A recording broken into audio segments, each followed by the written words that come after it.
Hello दोस्तों, नमस्कार। Online biology class में आपका स्वागत है। पिछले वीडियो में हम पादपों में कायिक जनन की कृत्रिम विधियों के बारे में अध्ययन किया, जिसमें हमने पादपों में कायिक जनन की विविध कृत्रिम विधियों के बारे में सामान्य जानकारी प्राप्त की।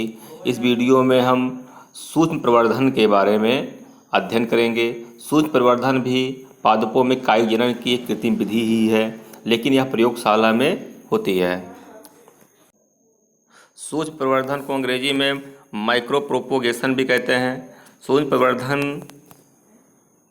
प्रवर्धन की अगर परिभाषा की बात करें तो वह प्रक्रिया जिसमें किसी कोशिका, ऊतक अथवा पौधे के भाग को संवर्धन माध्यम में नियंत्रित वातावरण में प्रयोगशाला में वृद्धि कर पौधा प्राप्त किया जाता है, उसे सूक्ष्म प्रवर्धन कहते हैं। कहने का मतलब कि सूक्ष्म प्रवर्धन का मतलब होता है कि किसी पादप के किसी भाग, चाहे उसका वो ऊतक हो, चाहे वो कोई कोशिका हो, या पौधे का कोई भाग हो, चाहे पत्ती हो, जड़ हो, तना हो, शूट एपिकल मेरिस्टेम हो, रूट एपिकल मेरिस्टेम हो, या उसका एक्सिलरी बड हो, का उपयोग करके हम प्रयोगशाला में नया पौधा बनाएंगे। मतलब प्रयोगशाला में नया पौधा बनाएंगे, इस चीज़ को ध्यान देना है। और ये भी कृत्रिम विधि का ही एक माध्यम है। उदाहरण इसमें किसमें सबसे अधिक तरीके से हम अच्छा पौधा निर्माण कर लेते हैं, और एक हार्टिकल्चर बागवानी के लिए बहुत महत्वपूर्ण विधि है। इसका प्रयोग करके हम कृषि उत्पादन को बढ़ा सकते हैं। जैसे कि केले के पौधे का निर्माण हम इस सूक्ष्म प्रवर्धन के माध्यम से करते हैं। आलू के पौधे का, टमाटर का, पाइनएप्पल, डेट पाम इत्यादि पौधे का निर्माण हम इस विधि से करते हैं। और सूक्ष्म प्रवर्धन की जैसे कि एक प्रयोगशाला में होने वाली प्रक्रिया है, तो इसके कई सारे चरण होते हैं। एक लंबी प्रक्रिया है, और इसमें कैसे कैसे इसको हम बनाते हैं, इसके बारे में हम सामान्य जानकारी यहाँ पे प्राप्त करते हैं। तो आइए देखते हैं। जो पहला चरण है, इसके 9 चरण होते हैं। जो इसका पहला चरण है सूक्ष्म प्रवर्धन का, वो है मात्र पौधे का चुनाव तथा रख रखाव। ये मात्र पौधा क्या होता है? वह पौधा जिससे हम की एक्स प्लांट प्राप्त करते हैं। इस चरण में हम सर्वप्रथम किसी ऐसे मात्र पौधे का चुनाव करते हैं जिससे एक्स प्लांट प्राप्त करते हैं।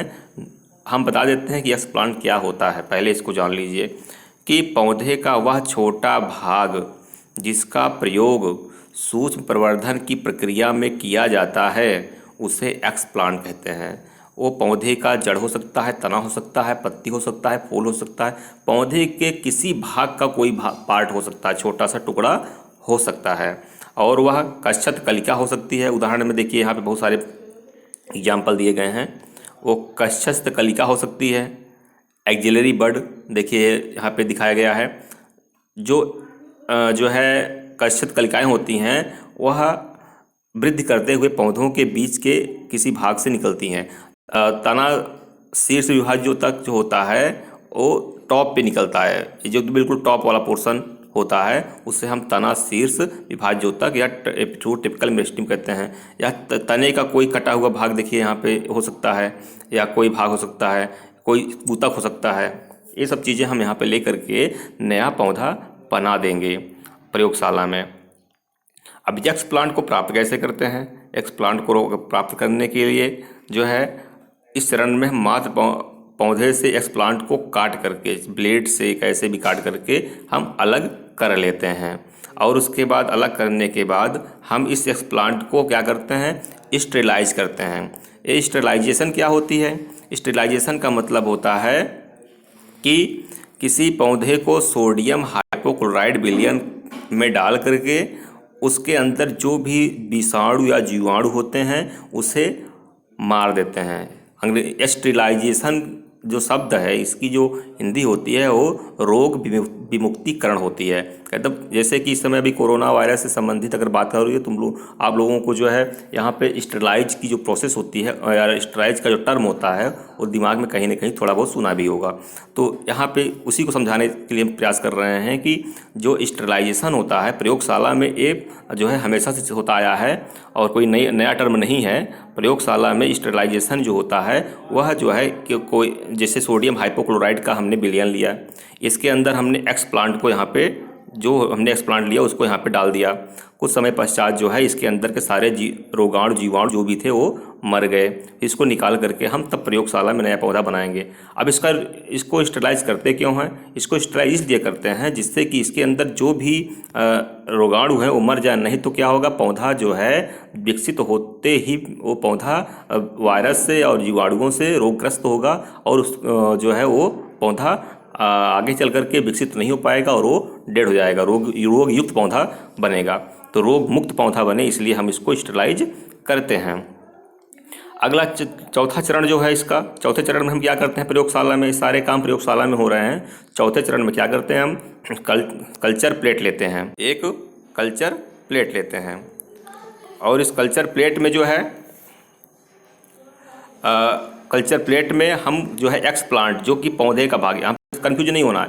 हम जब भी एक्सप्लांट की बात करेंगे इसका मतलब होता है कि पौधे का छोटा सा टुकड़ा कोई है, कोई भाग है उसका जो है, जिसको हम प्रयोगशाला में उपयोग करके नया पौधा बनाने का प्रयास कर रहे हैं। तो उसको हम स्थानांतरित करते हैं किसमें, कल्चर प्लेट में। एक कल्चर प्लेट क्या होती है, कल्चर प्लेट एक प्रकार का पेट्री डिस्क, यहाँ पे दिखाई दे रहा है पेट्री डिस्क होती है। इसके अंदर हम एगर नामक एक संवर्धन माध्यम डालते हैं। ये सॉलिडिंग मटेरियल होता है, संवर्धन माध्यम मतलब कि कल्चर मीडियम इसको कहते हैं अंग्रेजी में, कल्चर मीडियम होता है। एक सॉलिड कल्चर मीडियम होता है जो कि एक प्रकार के शैवाल जिसका नाम है जिलीडियम, उससे निकाला जाता है और इसी के अंदर डाल करके हम इस प्लांट को उगाते हैं, ग्रो कराते हैं। जैसे कि जो है किसी चीज़ को उगाने के लिए एक प्रकार का ये आधार का काम करता है। तो इसमें हम इसको संवर्धन प्लेट में एगर जेल नामक संवर्धन माध्यम भरा होता है, जिसमें पादप संवर्धन के लिए उपयोगी पोषक तत्व, जो भी पोषक तत्व इसमें चाहिए, nitrogen, potassium, phosphorus, oxygen, hydrogen, जो भी चाहिए सारे पोषक तत्व, इसमें सारे पोषक मिनरल्स इसमें डाल देते हैं, हम इसमें भर देते हैं इसके अंदर। और उसके साथ साथ इसमें जो है हम पादप हार्मोन ऑक्जिन और साइटोकाइनिन को डाल देते हैं। जो ऑक्जिन होता है ये जो है तने का निर्माण करेगा, साइटोकाइनिन जो होता है कोशिका विभाजन की दर को बढ़ा देता है और जड़ का निर्माण तेज करता है, तो जड़ के निर्माण को करता है। तो इस प्रकार से इस सारे मटेरियल्स को डालने के बाद हमें जो है संवर्धन माध्यम में हमने इसको ट्रांसफ़र कर दिया, स्थानांतरित कर दिया एक्सप्लांट को। अब क्या करते हैं उसका इनक्यूबेशन। इनक्यूबेशन का मतलब होता है, जैसे इनक्यूबेशन जो शब्द है इसका मतलब होता है अंडे सेना, लेकिन यहाँ पे जंतु नहीं है, पौधा है। तो यहाँ पे क्या करते हैं, इसको इस प्लेट को जिसमें हमने अभी एक्सप्लांट लिया था उसको हम, एक इनक्यूबेटर होता है, प्रयोगशाला में आप लोग जाओगे तो देखोगे यहाँ पे एक इनक्यूबेटर होता है। इसके अंदर जो है हम टेम्परेचर को, इसे सबने ओवन देखा होगा, ओवन जैसा ही इनक्यूबेटर प्रयोगशाला में होता है। तो उसमें जो है हम टेम्परेचर को फिक्स कर देते हैं 15 से 30 डिग्री सेंटीग्रेड तापमान उसमें हम फिक्स कर देते हैं और इसमें ऐसी जगह इसको रखते हैं जहाँ पे नियंत्रित 10 से 14 घंटे तक प्रकाश इसमें मिलता रहे, लाइट इसमें मिलती रहे और इसको 3 से 9 सप्ताह के लिए रख देते हैं और इस प्रक्रिया को हम इनक्यूबेशन कहते हैं। कहने का मतलब अगर एक बार इसको समझा दें अलग से, तो संवर्धन प्लेट को 15 से 30 डिग्री सेंटीग्रेड तापमान तथा 10 से 14 घंटे प्रकाश वाले नियंत्रित वातावरण में 3 से 9 सप्ताह के लिए रख देते हैं। इस प्रक्रिया को इनक्यूबेशन कहते हैं। तो इनक्यूबेशन मतलब यहाँ पे हम रख करके उसको बढ़ाने का प्रयास कर रहे हैं। इनक्यूबेशन करने के बाद हम देखेंगे कि पौधे जो हमने एक्सप्लांट लिया था उसमें कोशिकाओं का एक समूह बन गया है, एक मास ऑफ सेल बन गई है, यहाँ पे दिखाई दे रहा है। उसमें कोशिकाओं का एक समूह बन गया है। तो इस चरण में जो है कैलस, उसे हम कहते हैं कैलस। क्या कहते हैं, एक गलती से कैलाश छप गया, यहाँ पे लिखना क्या, कैलस। तो कैलस का निर्माण हो जाता है छठे चरण में। इस चरण में एक अनडिफरेंशिएटेड कोशिका समूह बनता है जिसे कैलस कहते हैं। ये अनडिफरेंशिएटेड कोशिका समूह का मतलब होता है कि इसमें विभेदीकरण नहीं हुआ है।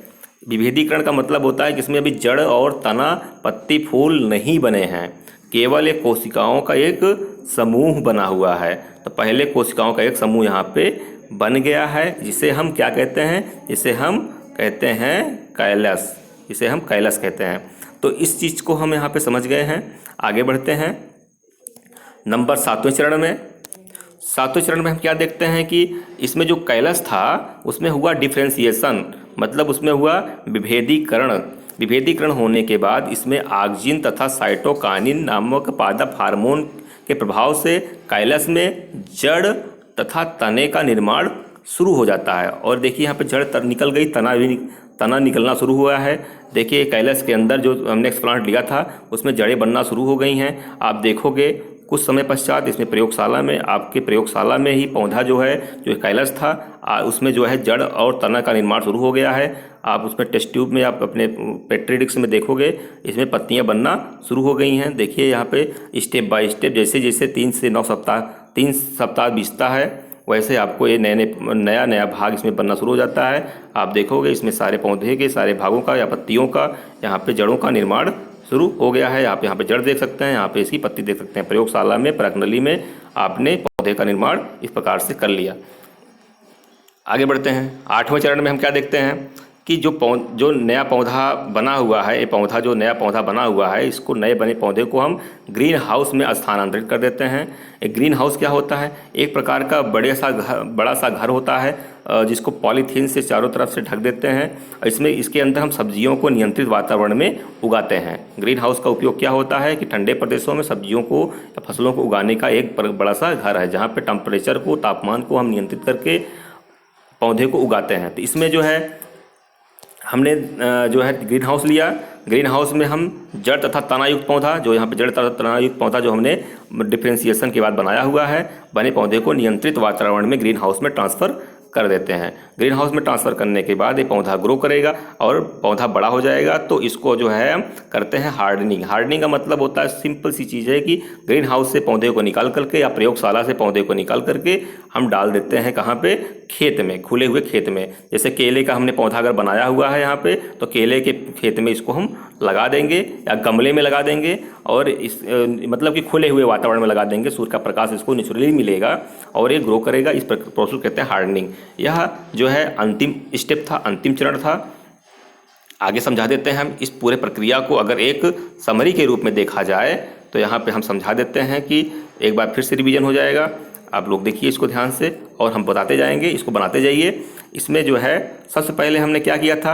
एकमात्र पौधा लिया था। ये डायग्राम को ड्रा करना ही जो है, और इसमें हमने जो है पौधा, जो मात्र पौधा लिया था, हमने उसको सुरक्षित रखा और उसके बाद उसमें से हम कक्षस्थ कलिका और तनाशील विभाज्य ऊतक में से कोई एक जो है ऊतक हमने यहाँ पे ले लिया, जिसको हम जो है एक्सप्लांट कह रहे हैं। और एक्सप्लांट में हमें यहाँ पे जो है हमने प्रयोगशाला में एक्सिलरी बड ली है। आप अपने प्रयोगशाला में तना शीर्ष विभाज्य ऊतक ले सकते हैं, सूट एपिकल मेरिस्टेम ले सकते हैं, कुछ और भी ले सकते हैं। ठीक है, तो हमें जिससे बनाना है, जिससे सुटेबल पड़ता है, अब व्यक्ति उसी चीज़ का प्रयोग करता है। तो हमने एक्सिलरी बड ली, मतलब कक्षस्थ कलिका ली, और कक्षस्थ कलिका को ले करके हमने उसको जो है स्टेरिलाइज किया सोडियम हाइपोक्लोराइड विलयन से। उसको क्या किया? हमने स्टेरिलाइज किया। और स्टेरिलाइजेशन की प्रोसेस के बाद जब इसमें सारे जीवाणु वायरस मर गए, तब इसको एक्सप्लांट का हमने स्थानांतरण, यहाँ पे लिखा हुआ है एक्सप्लांट का स्थानांतरण किया। स्थानांतरण कहाँ पे किया? कल्चर प्लेट में किया, संवर्धन प्लेट में किया, कल्चर प्लेट में किया। यहाँ पे जो है कल्चर प्लेट में स्थानांतरण करने के बाद जो है स्थानांतरण जब हमने कर लिया तो इसका हमने इनक्यूबेशन करना शुरू किया। इसको हम नियंत्रित तापमान 15 से 30 डिग्री सेंटीग्रेड और 10 से 14 घंटे वाली लाइट में ले जा करके इसको हमने इसका इंक्यूबेशन किया। इंक्यूबेशन करने के पश्चात आप देखोगे कि इसके अंदर जो है, जो हमने एक एक्सप्लांट लिया था, उसमें कोशिकाओं का एक समूह बन गया, उसी जिसे हम क्या कहते हैं? कैलस कहते हैं। कैलस मतलब यहाँ लिखा हुआ है अनडिफ्रेंशिएटेड मास ऑफ सेल। क्या लिखा हुआ है? अनडिफ्रेंशिएटेड मास ऑफ सेल बन गया। अनडिफ्रेंशिएटेड मास ऑफ सेल को ही कैलस बोलते हैं, मतलब कि बिना विभेदित कोशिकाओं का समूह को हम क्या कहते हैं? कैलस कहते हैं। कैलस का निर्माण हो गया और बना हुआ जो कैलस होता है, इसमें जो है फिर डिफ्रेंशिएशन होता है। यहाँ पर लिखा हुआ है डिफ्रेंशिएशन। क्या लिखा हुआ है? डिफ्रेंशिएशन। डिफ्रेंशिएशन होता है और इसमें तना और जड़ बन जाती है। डिफ्रेंशिएशन का मतलब होता है कि कैलस में जड़ और तने का निर्माण ऑक्जिन और साइटोकाइनिन के प्रभाव से, हार्मोन के प्रभाव से इसमें जड़ तना का निर्माण हो गया है। अब जड़ तने का निर्माण हो गया तो इसमें क्या करेंगे, इसको हम ग्रीन हाउस में डाल देंगे। ग्रीन हाउस में डालने के बाद इसको फिर निकाल करके हम हार्डनिंग करेंगे और गमले में लगा देंगे या तो खेत में लगा देंगे, तो मेरा नया पौधा यहाँ पे तैयार हो गया। ये संपूर्ण प्रक्रिया जो अभी हमने बताया, यह जो है यह प्रक्रिया आपके सूर्य प्रवर्धन की एक डिटेल प्रक्रिया थी, जिसके बारे में हमने आज अध्ययन किया। आज के टॉपिक में इतना ही, मिलते हैं अगले वीडियो में। नमस्कार।